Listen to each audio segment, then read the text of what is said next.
Dari sisi perempuan aku yang bertanya. Oke. Biar aku jawab. Ada orang tadi itu yang misalkan aku mau dekati orang, aku bawa segala sesuatu yang dibutuhkan dalam hidup. Terus gua ngobrol sama lo tuh, sepatah, dua kata, patah, tiga kata, tetap aja kembali lagi nggak nyambung. Respect nggak sih lo ke gue? Buat gue. Ya. Buat gue sendiri sih, emang gue sukanya ngobrol. Pasti enggak. Makanya gue bikin acara obrolan gue ini, ya pasti enggak. Kalaupun lo tetap, kalaupun tadi jawabannya juga, tapi karena gue dikasih mobil, karena dikasih rumah, hanya gue suka, menurut gue tetap bohong lo. Lo ngomong begitu biar mobilnya nggak hilang, biar mobilnya tetap di tangan lo. Nah, kan nggak ada yang gratis. Tapi ya sih, gue sempat di dalam kebingungan ketika gue punya hubungan yang sudah cukup lama ya, kayaknya itu kalau nyicil rumah udah perlunas.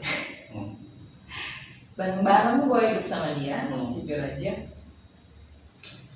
Kalau bilang ngomong sayang, cinta, makanya kita bareng-bareng kan. Tapi ketika gue membayangkan kalau gue akan menikah sama dia, waduh, mumet, pikiran gue mumet rasanya. Apa yang bikin mumet? Ya waktu itu gue bingung ya, apa ya, karena kalau ngikutin perasaan itu sendiri, gue mau bareng-bareng sama dia, makanya sampai bertahun-tahun bertahan gitu kan. Tapi kalau gue mikir menikah sama dia, gue mumet hanya karena ya itu nggak nyambung ngobrolnya. Dan satu lagi,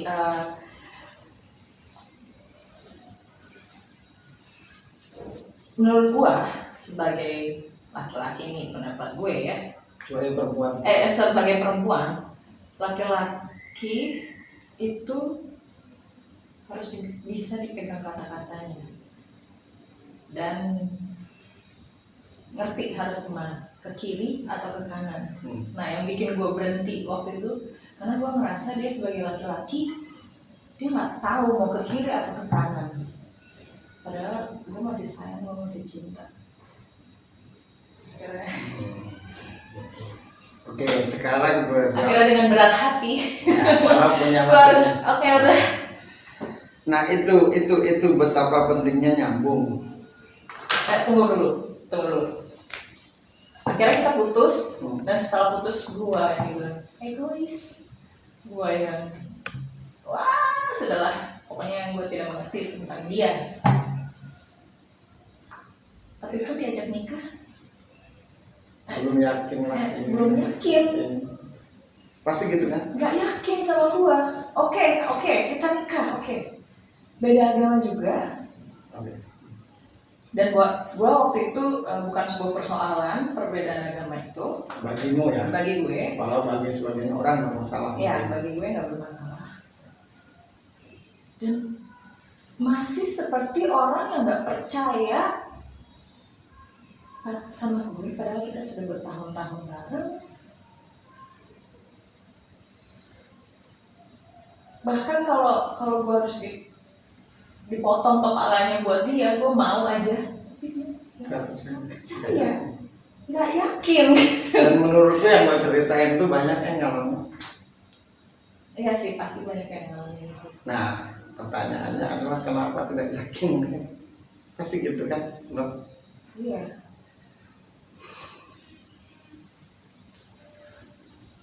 sekarang gini, bagaimana lo akan yakin dengan pasangan yang sangat lo cintai tadi, yang sangat lo sayangi tadi, bahkan kepala untuk rela lo berikan buat dia, saking cintanya lo. Tapi lo harus ada momen kapan lo harus ngomong, harus tunggu momen kapan lo harus minta, harus tunggu momen kapan lo harus bertanya. Nggak bisa lepas begitu aja. Iya. Kan gitu. Karena kebanyakan orang berpasangan tuh selalu ingin terlihat sempurna semua. Oke. Gitu. Ketidakyakinan itu justru muncul karena nggak nyambung. So, kalau nyambung cerita aja ya boleh ini gitu itu pasti jadi yakin. Oh gue yakin. Karena tidak seperti itu makanya kita tidak mengenal orang itu dengan sebenar-benarnya walau bersama.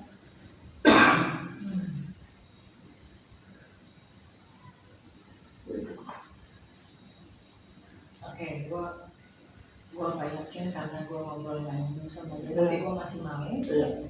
Nah, yang buat dia nggak yakin sama gua, padahal segala hal gua udah berusaha tunjukkan gitu, maksudnya, Ini penting nih. ya kan? Tunjukkan Bagi buat sisimu ketidakyakinan itu karena nggak nyambung. dia. Ya. Sekarang pertanyaan balikmu, karena apa sih dia nggak yakin? Ya. Padahal lahir batin kasarnya lo persembahkan buat dia.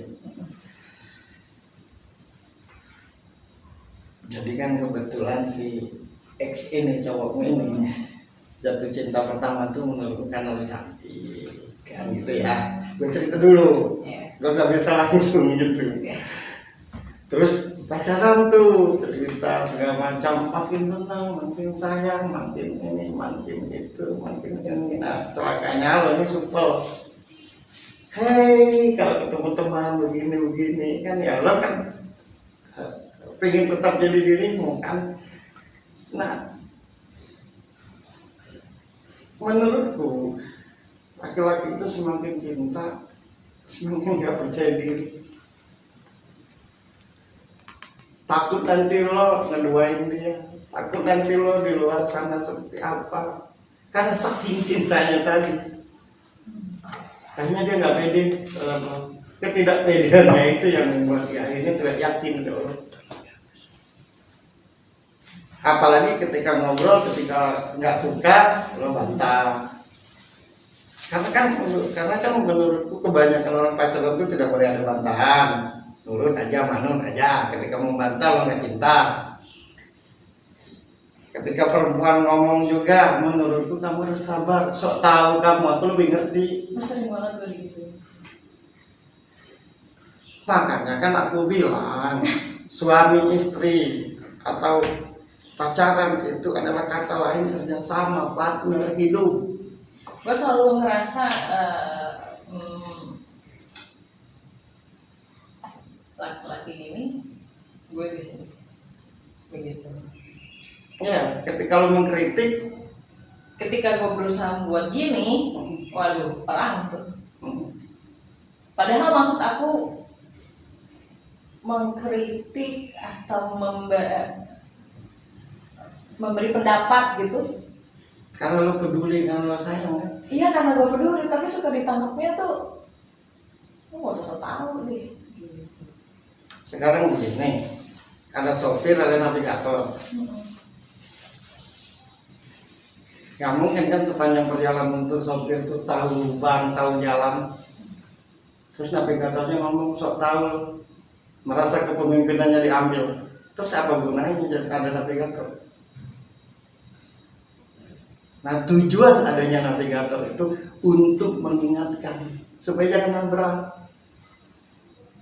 Laki-laki itu semakin jatuh cinta semakin ingin mimpin.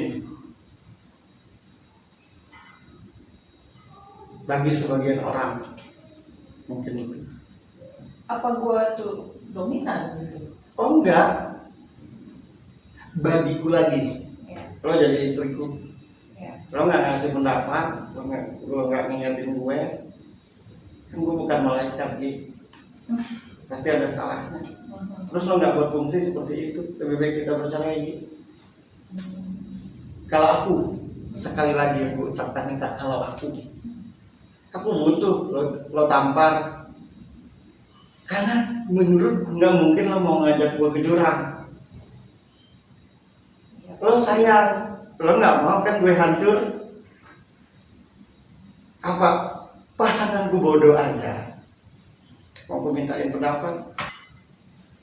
Gue sering dikasih nasihat juga.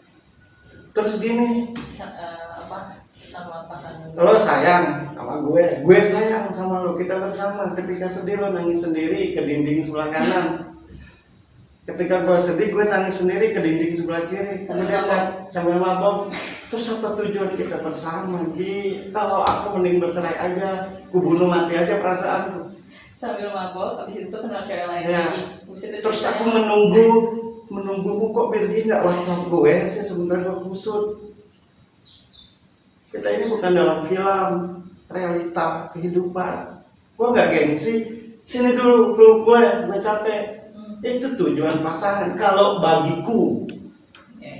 sekali lagi aku tekankan, bagiku, yang tersinggung aja. Kita ini ngobrol berdua, dan lo ngajak gue ngobrol di obrolan gue. Iya. Ditonton atau tidak masa bodoh. Yang penting gue cerita yang gue pahamin. Iya. Bagiku lagi, aku sangat amat sayang terhadap lo. Sangat amat teramat sangat sayang dan cinta.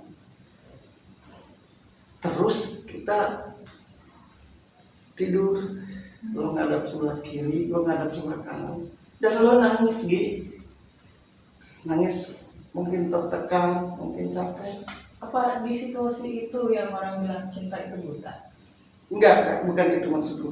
Lo nangis di sampingku segala macam, dan lo nggak cerita ke gue karena takut, karena nggak nyaman, karena takut menyinggungku, takut mengajariku. Lo ngerasa kayak gitu. Kayaknya lo telepon tetangga, besoknya gue ajak bercerai lo. Kan nggak ada gunanya gue. Kalau pada akhirnya lo tetap merasa sendirian, terus apa gunanya cintaku ini? Katanya ingin menjaga, katanya peduli, tapi lo nangis.